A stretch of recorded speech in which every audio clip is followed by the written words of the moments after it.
Welcome to Porch Play Chat, sponsored by the American Association for the Child's Right to Play, or more affectionately known as IPA USA. IPA USA is the USA affiliate of the International Play Association, which has more than 23 countries that are all advocating for the child's right to play. As part of our advocacy efforts, we've started these Porch Play Chats, and these are conversations with people who are just as passionate about play as we are. You can find all of the Porch Play Chats on our website at ipausa.org. If you go into that top right-hand corner, subscribe to our YouTube channel, be a friend on our Facebook page, and magically, every Monday morning, a new Porch Play Chat will appear in your feed. I'm Deb Lawrence, and I'm president of IPA USA. And with me on the porch is Ron. Hello. You will remember Ron was one of our speakers in the speaker series in our October speaker series in 2021. And previously, he was a teacher in a forest school in New Orleans, but now... That's right. Yeah, so now first year, a rising second year PhD student, which is so exciting. Thanks for having me again, Deb. Yeah, so everyone, I'm Ron Grady. I'm a second year PhD student at Harvard University in the Grad School of Education, focusing on human development, learning, and teaching.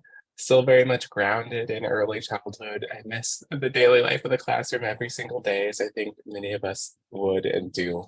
But so thrilled to be here and to be sharing just some thoughts and conversations with you today. I'm excited. So I'm so excited. yeah. And I think Ron's going to talk to us today about what we need to be thinking and reflecting on and our responsibility as children are playing.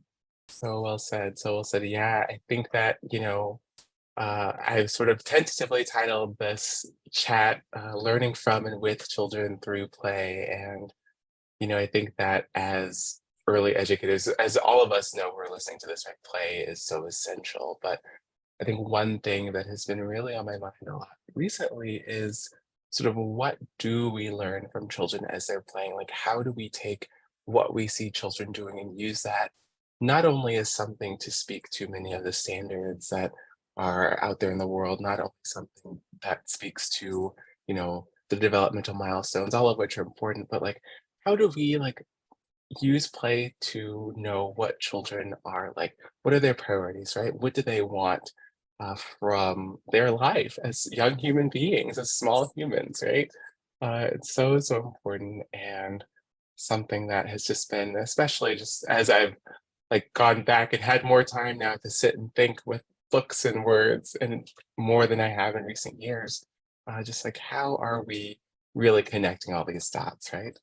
And I think the one thing that you're getting at, Ron, is that you're actually seeing each child, seeing their interests, not the group.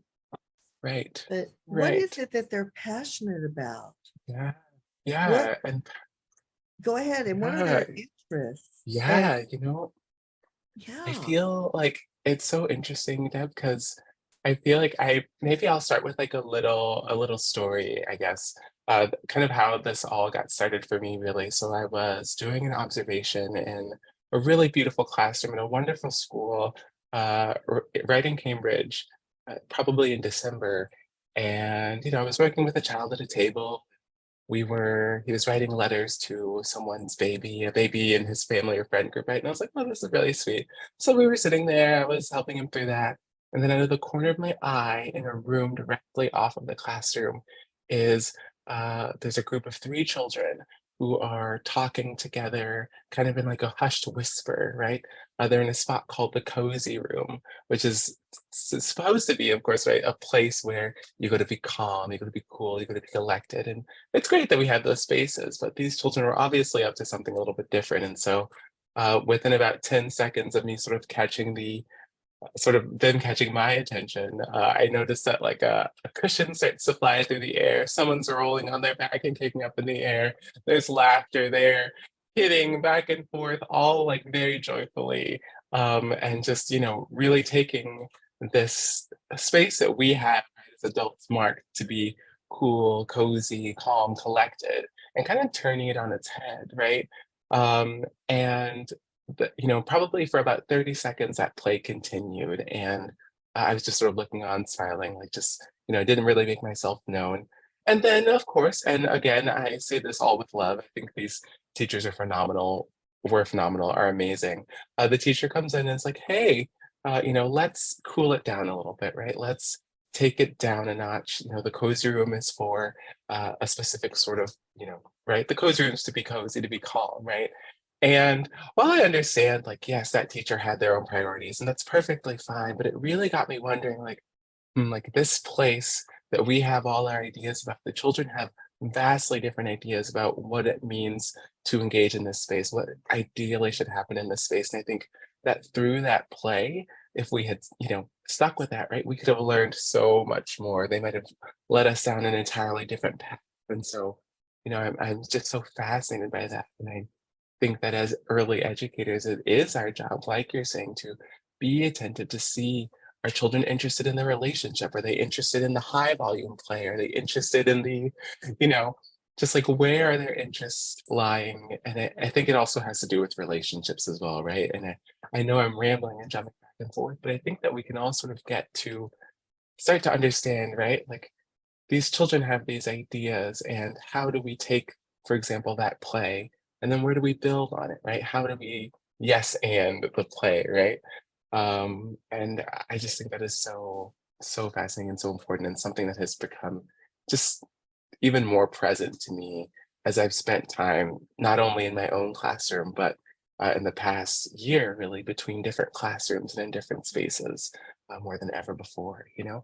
And I think what you're raising and lifting up, which I think is a really important thing, is that we, because of licensing or because of state Mm, standards or because of quality rating and improvement systems or because of NAYC accreditation yeah, standards, yeah, we yep. say, okay, here's the book area, here's the block Mhm, area, here's the mhm. art area, here's the cozy corner, here's where the Right, right. sensory, and and when we do that, we're really Mhm. doing that for us, Yes, for the people who come in to assess us, yes, for the yes. parents, so that they can see that we have a variety of areas and a variety of materials. Mm, But mhm. children don't really see that. Right. Oh my gosh. Yeah, exactly. They don't see it. And it's as you said that, what came to my mind is like the metrics that we use to determine what quality looks like, right? And I think there is like this whole body of literature, and I'm not super deeply well versed in it, so it's something I hope to look in more, but the idea that children are contributing their own ideas to what counts as well-being, right? And what counts as quality, right? And so children have different metrics, right? Like you're saying, that's very different than the one that the assessors will come in looking for from any of the many accrediting organizations, right? Uh, and even though these things are created, you know, with children in mind, so to speak, or very often what was their original intention, whether or not they swayed from that, I think is probably And we could a argue many that. layered story, right? Yeah, we could have a long discussion. That's a whole nother Porch That's a Play Chat. whole other porch play chat, right? But I think it's important that we start to, look at play and see what's happening in play and use that as a metric for quality, right? I'm thinking of another just sort of like another story, I guess, similarly, is like how often in our spaces, even those that promote play, we have a very specific idea of how we want play to look, right? So not only do we have it in certain spaces, but let's say for example, you have a group of children in the block area, and their play is calm, and they're building things, and they're taking turns in the traditional way. That play is probably when you think of a textbook definition of play or what you want play to look like that for so many educators. And, again, everyone's in a different spot, right? But it's like held up as this sort of quintessence of what play is. And I think that, if we actually look at children's play, right, look at the arguments, the disagreements, the conflicts that don't get resolved neatly right away, we actually learn so much more. I'm thinking of, again, a time I was watching two children building this great big block tower, and they were working together. And it was, at first, it was just all of the things that you have in your textbook definition, right? They're communicating, they're taking turns, all of which are really, really wonderful, right? And then the play takes a turn. They top out this tower. It's, it really is quite beautiful. It's very balanced. I'll include a picture link or something for you in the show notes. It was really cool. But of course, when a tower gets really big, what does someone want to do, right? Absolutely, we want to knock it down. Exactly right. Okay, and so the tower gets knocked down. There are tears. There's a group of children that approaches and is sort of like, "What did you do to one of them?" The one of the children who knocked it down, the other child who helped to build the tower is just in pieces, and so there's this whole fracas, right? And so, I, even as an observer, that I was like, "Oh, I want to jump in. I want to solve this. I want to help, guide this play Mhm. to a better level," right? But Peaceful really, resolution, yeah. right, exactly. And play is so good for so much more than a peaceful resolution. Yeah. Conflict in play is good for so much more than a peaceful resolution. And so I had my little failed attempt at offering them to look an opportunity to look at the picture of the tower, and a couple of people were interested in, but really that conflict hadn't been resolved. And so what really needed to happen was the play needed to be allowed to continue to unfold so that Mhm. the children could repair on their own. And so what eventually happened is, amidst sort of the rubble of this block tower, the child who knocked it down realized that the child who had also worked with them on the structure was still sad. And so by staying in that area, staying in the play, they were able, through a couple more playful bids, to bring that child back in. And before we knew it, everyone was laughing, even though, we didn't rebuild the tower because it wasn't about that, right?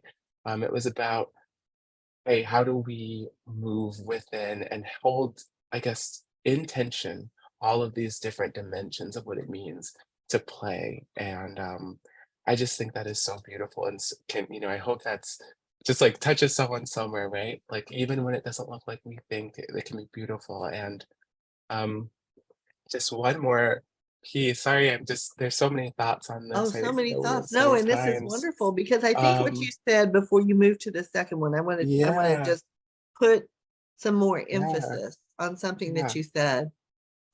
We want as yeah, educators to solve the problem. right. We want to repair the Yeah, damage to emotions, right? right. That we want children to be able to recognize that someone else is Mhm, upset. So we intervene right, when we should have watched, right.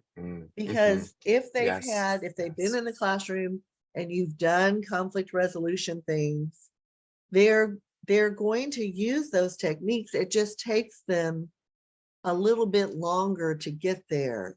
Right, And we're right. so quick to jump in that we are losing an opportunity for children to learn to do that, to recognize someone's upset when they thought they Mhm, were just being playful, yep. to to understand and see the tears, and that they don't Mm, need us right then.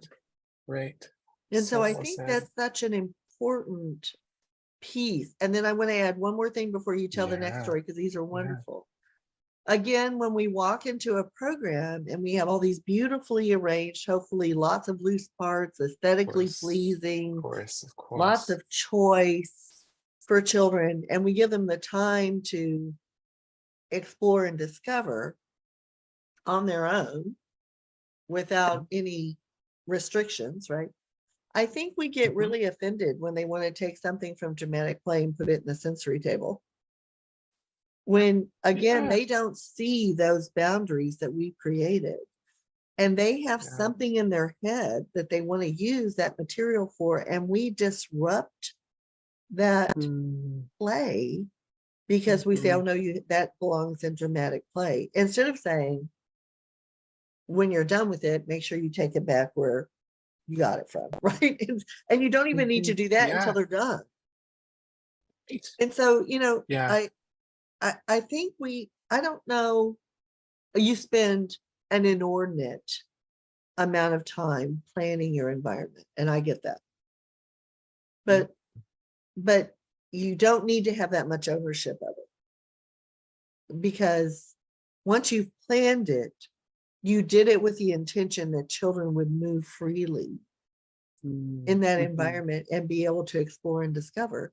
And so you need to, just like Rod just talked about with not jumping in, you need to let it go. And then when they're done, just say, make sure you put that back where you got it, if that's what you need to do.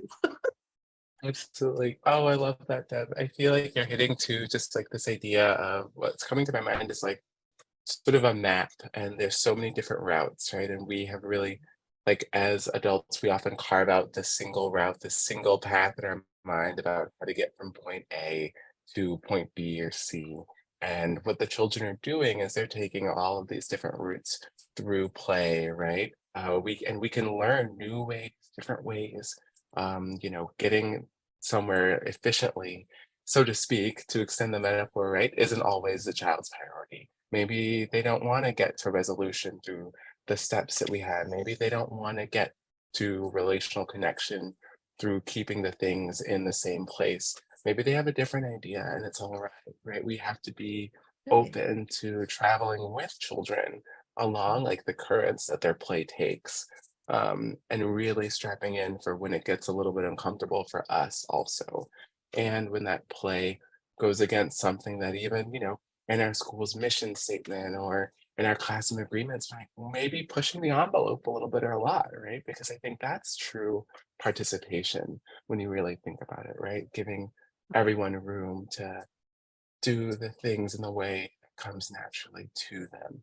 And Right? I think every child walks into the room with their own experiences, right? And their Hmm. own Hmm. developmental levels, wherever they are, whatever age they are. Everybody is different. But Hmm. as teachers, we're Hmm. looking at it through one lens. Yeah. And so, long ago in a land far, far away, I think back in the 1990s, um, NAYC said you need to widen that lens that you are seeing the world through, Mm, because children have different lenses than you do, yeah, because they have yeah. different experiences, different environments, and they bring different things. And instead of Mhm, trying to make them fall into your idea, mhm. you need to widen your lens so that you learn about who that child Yeah, is. yeah, absolutely. You encounter this human being in all their fullness and all of their, contradiction and the back and forth and like, yeah, your lens is so wide. That's instructive for us, right? Because we're still learning alongside them too. And we should be. And I just think that's so valuable. It's Um, such a valuable thing to think about. So as you're thinking about this whole concept yeah, of yeah, widening your lens and really observing children and not interfering in their play and providing large mhm, blocks of time, and what not always what they're learning, because you're going to be doing right. that with wonderful observations, but what are you learning? Yeah. What And are you yeah, learning yeah, about them, right? yeah, yeah.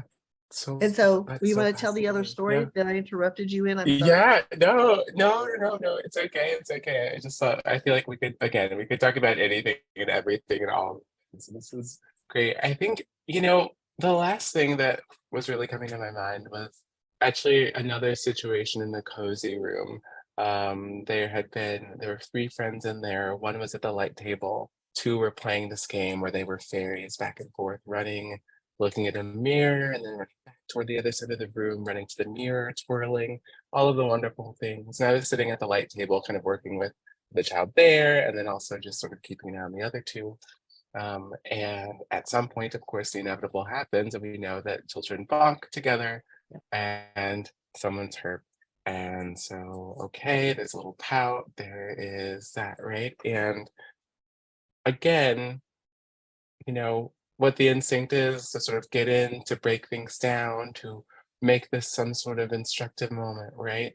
Um, but, by letting the current of play go, what I was able to see happen was that the child at the light table actually recognized their friend's distress, invited everyone into a different sort of play, and the harmony was restored just like that, right? Something that I couldn't have done, something that through again, sitting, waiting, watching, observing, and also just again, like you're saying, trusting in that play. And I get to see, Deb, and I think we've sort of been hitting around this, right? But what that teaches me, something about each of those children actually is like that, the child or the children who were hurt and upset are resilient, are able to come back into play, are willing to accept the bids of friends, are value their friendship and their relationship. I learned that the child who's at the light table is really attuned and empathetic to their friends.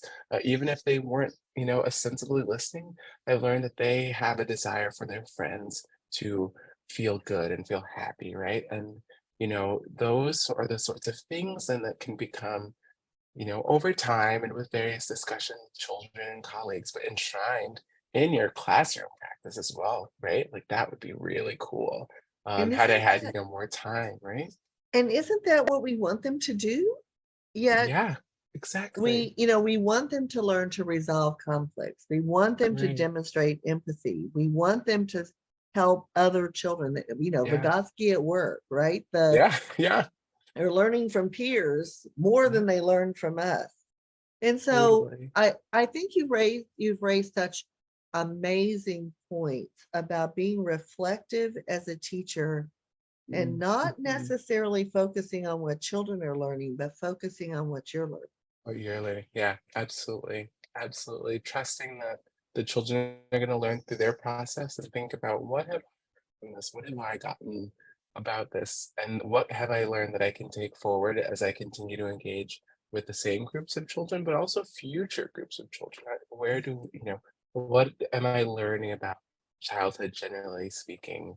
And And just just think of the continuing to be stories you open. can tell. So I want you to just reflect on Ron's stories of observing, right? And the deepening thoughts that he had. And if we provide time for children to explore their environment wherever they choose without adult restrictions, to play with who they want to play with without adult trying to control who they play with, to provide large blocks of time where they have an idea, they change their idea 35 times, and then they end up with something that they didn't even start to think about, but it's because they were following their interests, not ours.